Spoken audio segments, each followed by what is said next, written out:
अच्छा जी, एक मिस्टेक ये हुई है कि मेरा शुरू का जो लेक्चर है वो रिकॉर्ड नहीं हुआ है। तो शुरू के लेक्चर के अंदर मैंने जो बातें की थी वो मैं थोड़ा सा दोबारा रिपीट कर रही हूँ। कुछ लोगों ने अभी ज्वाइन भी किया है, कुछ लोग आज ज्वाइन नहीं करेंगे, मुझे बता भी दिया है। तो मैं दोबारा से रिपीट करती हूँ। आपके मिड टर्म एग्जाम का पैटर्न 20 मार्क्स का पेपर है, जिसके अंदर से 10 मार्क्स जो हैं हमारे पास एमसीक्यूज के हैं, और 10 मार्क्स हमारे पास हैं इसके सब्जेक्टिव में। सब्जेक्टिव में हमारे पास क्या आ सकता है, सब्जेक्टिव में हमारे पास क्वेश्चन आंसर्स पूछे जा सकते हैं। सब्जेक्टिव में हम आपको कोई डेटाबेस डिजाइन, जैसे ये क्वेश्चन नंबर 2 है, इस टाइप का कोई क्वेश्चन आ सकता है, जिसमें आपको उस डेटाबेस के हवाले से नॉर्मलाइजेशन के स्टेप करने होंगे, और फिर वो डेटाबेस जो है क्रिएट करके दिखाना होगा कि उसमें कितने टेबल्स बन सकते हैं, इस तरीके से। और आपके पास कोई डायग्राम, जो मैंने नोट शेयर किए उसके अंदर एक दो डायग्राम्स हैं, वो डायग्राम्स बनाने को आ सकती है। के अलावा एमसीक्यूज मैंने आपसे शेयर की थी फाइल, उसी में से एमसीक्यूज आएंगे। उनमें से, उस फाइलों से पढ़ के आपको लगे कि ये एमसीक्यूज बिल्कुल इररिलेवेंट, अगर कोई ऐसा लगे कि मैंने ये टॉपिक नहीं पढ़ाया है, तो उस एमसीक्यूज को आप छोड़ दीजिएगा। लेकिन जो जो टॉपिक्स पढ़ाए हैं उससे रिलेटेड ही मैंने एमसीक्यूज वहाँ पे दिए हैं। टॉपिक्स कौन कौन से, कोर्स आउटलाइन देख लें, उसके बाद में वापस आती हूँ। मैं यहाँ पे असाइनमेंट नंबर 1 के एक्सप्लेनेशन दे रही थी।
अच्छा देखिए, ये हमारे पास थी आउटलाइन, जो कि मिड टर्म की आउटलाइन है। इसके अंदर एक मैंने आपसे टॉपिक शेयर किया था, इसमें हिस्ट्री ऑफ डिफरेंट डेटाबेसेस है।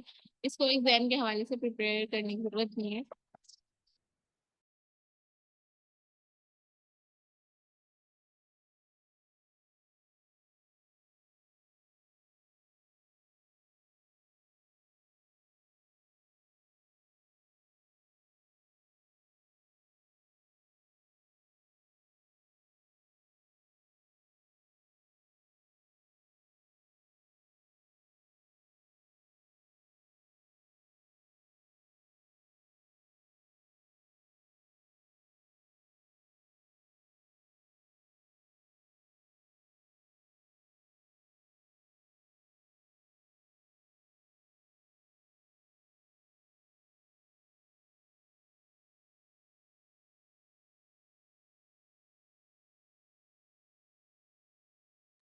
अच्छा, तो इसके अंदर मैंने आपसे कहा कि जो फर्स्ट वाला टॉपिक है, इसको आप एग्जाम के हवाले से प्रिपेयर करने की जरूरत नहीं है, जस्ट फॉर इंफॉर्मेशन था। फिर है रिवीजन ऑफ नॉर्मलाइजेशन। ये टॉपिक बहुत इंपॉर्टेंट है।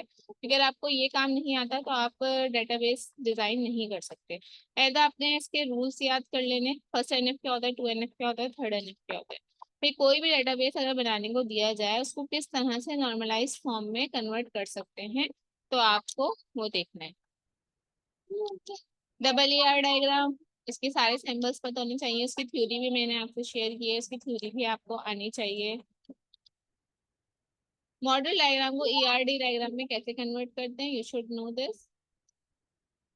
Then we have indexes, it's purpose, syntax indexes क्यों बनाते हैं ये आपको पता होना चाहिए। उसके अलावा इंडेक्सेस बनाने के लिए क्यूरी क्या है, आपको ये भी पता होना चाहिए। Introduction to UML diagram, UML diagram कितनी टाइप्स होती हैं और उसकी ब्रांचेस कितनी हैं, हर एक को जो है मजीद एक्सप्लेनेशन की जरूरत नहीं है, सिर्फ उनके नाम पता होने चाहिए। और दूसरा, एसोसिएशन एग्रीगेशन क्या है, use case, class diagram, state diagram के अंदर क्या डिफरेंस है।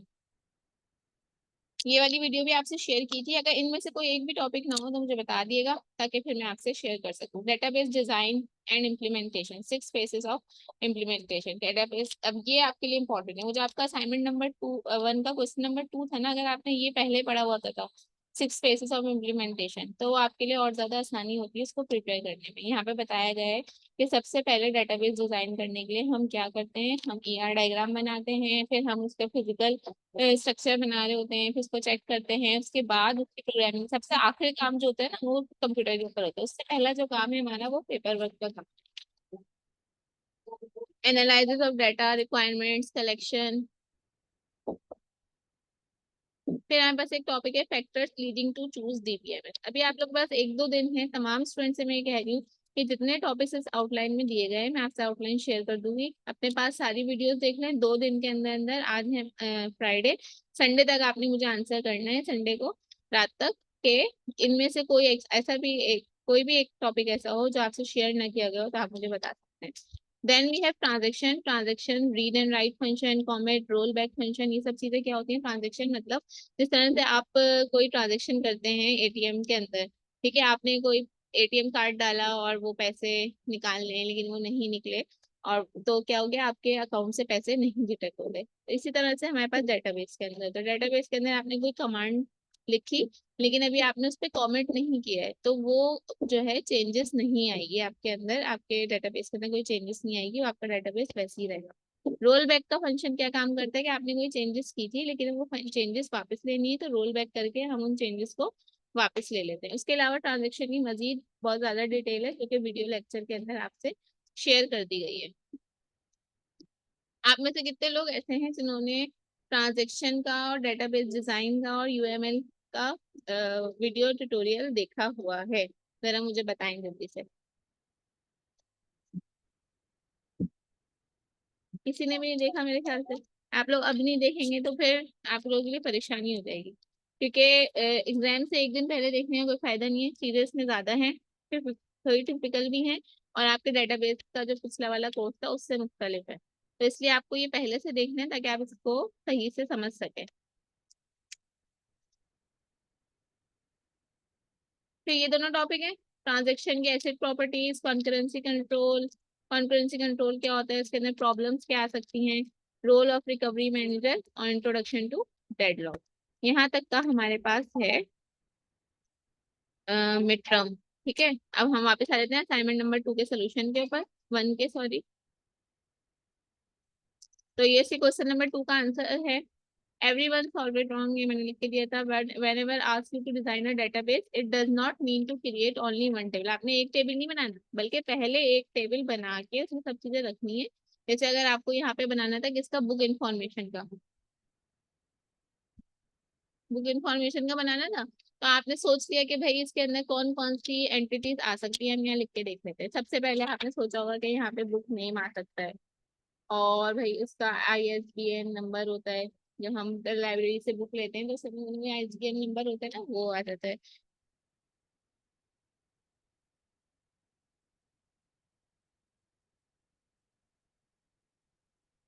और क्या होता है हमारे पास, ऑथर का नेम होता है,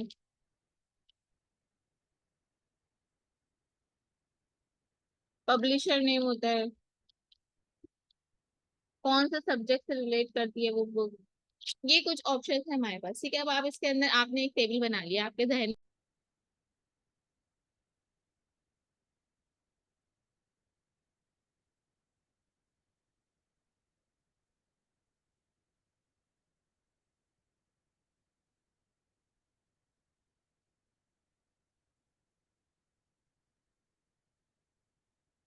इसके अंदर आप डाटा पुट करेंगे, ठीक है। मैंने यहाँ पे कर दिया, एक बुक का नाम मैंने रख दिया GTR, ठीक है।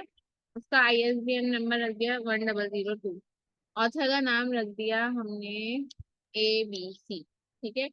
और स्क्रीन पब्लिशर शेयर कर को, दें। एक पब्लिशर बहुत सारी बुक्स पब्लिश करता है, इसका नाम रख दिया हमने ऑक्सफोर्ड।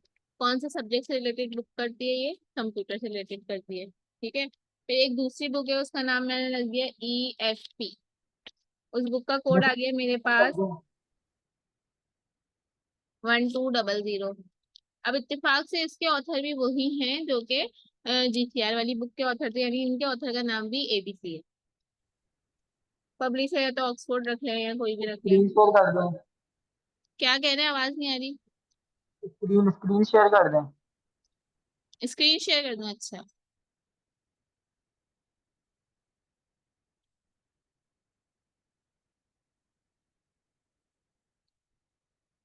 हाँ आ रही है आपको स्क्रीन शेयर जहाँ पे ये क्वेश्चन नंबर 2 लिखा हुआ है?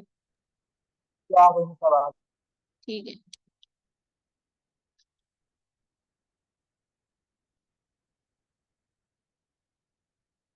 इस तरह से लिख दिया हमने। इनका सब्जेक्ट था यहाँ पे, कंप्यूटर के ऊपर नहीं थी। फॉर एग्जाम्पल ये बुक थी हमारे पास डाटा साइंस के ऊपर। अब अब अगर हम जाते हैं नॉर्मलाइजेशन के रूल्स की तरफ, तो नॉर्मलाइजेशन का रूल हमारे पास क्या कहता है कि जो है दो रॉस के अंदर सेम इंफॉर्मेशन नहीं होनी चाहिए। यहाँ दो रॉस के अंदर एबीसी एबीसी लिखा हुआ है। एक तो नॉर्मलाइजेशन का रूल यहाँ पे जो है वो हो गया, फॉलो नहीं हुआ। दूसरा, अगर इससे एक और तीसरी बुक की मैं बात करूँ, उस तीसरी बुक का नाम था डाटा साइंस। ठीक है, उसका कोड नंबर अलग था, लेकिन उसके थे दो ऑथर। एक ऑथर का नाम था एबीसी, दूसरे का नाम था डीन। ठीक है, दो नाम हो गए यहाँ पे। अब हमारे पास जो है नॉर्मलाइजेशन का एक रूल ये भी कहता है कि हर कॉलम जो है उसके पास एटॉमिक वैल्यू होनी चाहिए। कोई भी कॉलम अपने पास मल्टीपल वैल्यूज नहीं रखेगा। तो यहाँ पे तो मल्टीपल वैल्यूज आ गई, क्योंकि ऑथर एक से ज्यादा है इस बुक के। होते हैं बहुत सारी बुक से दो ऑथर, तीन ऑथर, इस तरह से भी होते हैं। अब इस मसले को हम सॉल्व कैसे करें? तो हम क्या करेंगे, जो रिलेटेड इन्फॉर्मेशन है उसके अलग अलग करके इसको टेबल में ब्रेक करते रहेंगे, यानी कि डिफरेंट टेबल्स बना लेंगे। तो हम क्या करेंगे, बुक नेम और आईएसबीएन का एक टेबल बना लेंगे। ठीक है, फिर पब्लिशर नेम बार बार रिपीट हो रहा है, रिपीट नहीं होना चाहिए, तो इसलिए हम पब्लिशर नेम और पब्लिशर आईडी का एक कॉलम बना लेंगे। इस तरह से अलग हो जाएगा। फिर ऑथर नेम और ऑथर आईडी के नाम से एक और टेबल बन जाएगा। इस तरह से हम तीन टेबल्स में इसको डिवाइड कर लेंगे। फिर इनकी आईडीज यहाँ पे शेयर होंगी, यानी कि हम एक टेबल बना चुके हैं वहाँ पे ऑथर के नाम से। अभी नीचे एक्सप्लेनेशन में आ जाएगा। उस ऑथर आईडी को यहाँ पे एज अ फॉरेन की यूज कर लेंगे। तो अब यहाँ पे क्या होगा, एक एबीसी ऑथर है, उसकी आईडी है 1, तो यहाँ हमने 1 लिख दिया। ये हमने लिख दिया 1।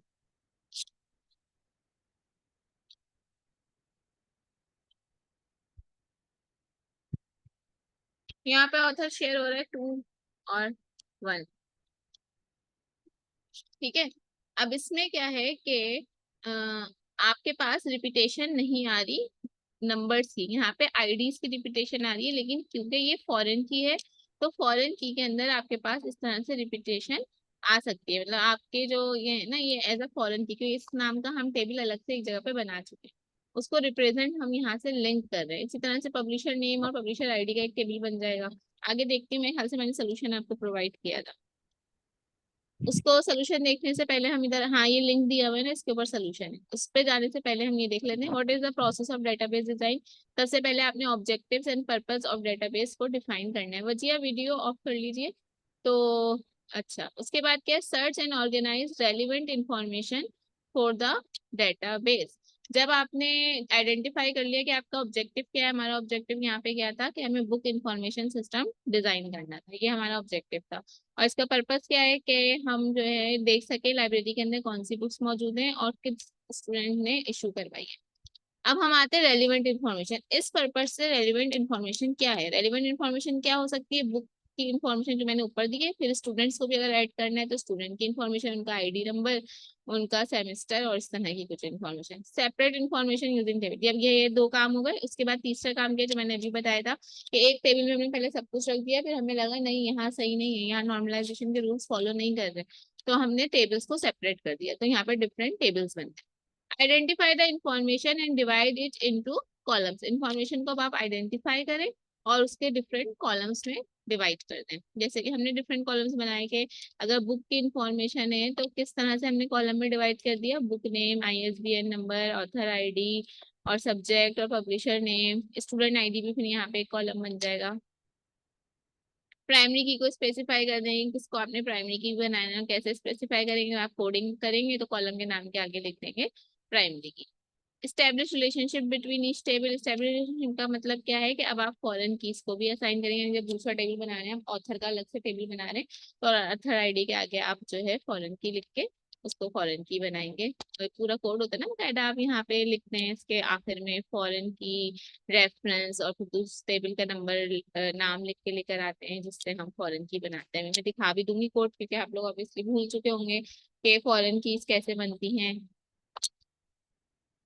इम्प्लीमेंट नॉर्मलाइज, देखें सारा काम कर लिया, उसके बाद नॉर्मलाइज के रूल्स को हमने देखा कि first NF, two NF, three NF सही से फॉलो हो रहा है या नहीं। Use DBMS to build the database. अब आप डेटाबेस चूज करें कि आपने ओरेकल डेटाबेस यूज करना है या आपने माइस्क्यूएल यूज करना है, क्या यूज करना है। रेसिस फॉर क्वालिटी चेक, उसके बाद आप क्वालिटी चेक कर लें। ठीक है, तो ये सारा काम हमें करना था जो कि इन स्टेप्स में बताया। हो सकता है ये स्टेप्स भी मैं आपसे थ्योरी उसके अंदर पूछ लूँ आपके सब्जेक्टिव पेपर के अंदर के डेटाबेस डिजाइन के प्रोसेस में। अदरवाइज वो आपके लेक्चर नोट्स है ना, notes part 1, part 2, part 3, part 4 के नाम से, database design, implementation, deadlock, transaction, concurrency, इसमें से थ्योरी का पार्ट ज्यादा है। ठीक है, थ्योरीज बस वगैरह। वो आपने शेयर नहीं करी है स्लाइड से ना, क्या? लेक्चर्स की स्लाइड शेयर नहीं हुई है मुझे हमसे। बता दिएगा कौन से वाले इसके टॉपिक की चाहिए तो मैं आपको दे दूंगी। उसके नोट्स हैं, उसकी स्लाइड्स नहीं है, उसका पीडीएफ का डॉक्यूमेंट है। तो मुझे वो वीडियो का नाम बताइएगा, कौन से वाले वीडियो की बात कर रही है।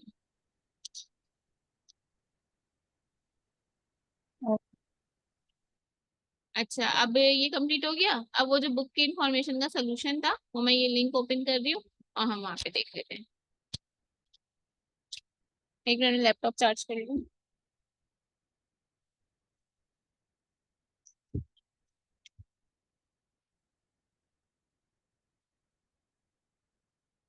थोड़ी देर पहले मैंने एक क्वेश्चन पूछा था, किसी ने मुझे आंसर नहीं किया। वो ये था कि आप लोगों ने कौन कौन से टॉपिक की वीडियोस देख ली हैं।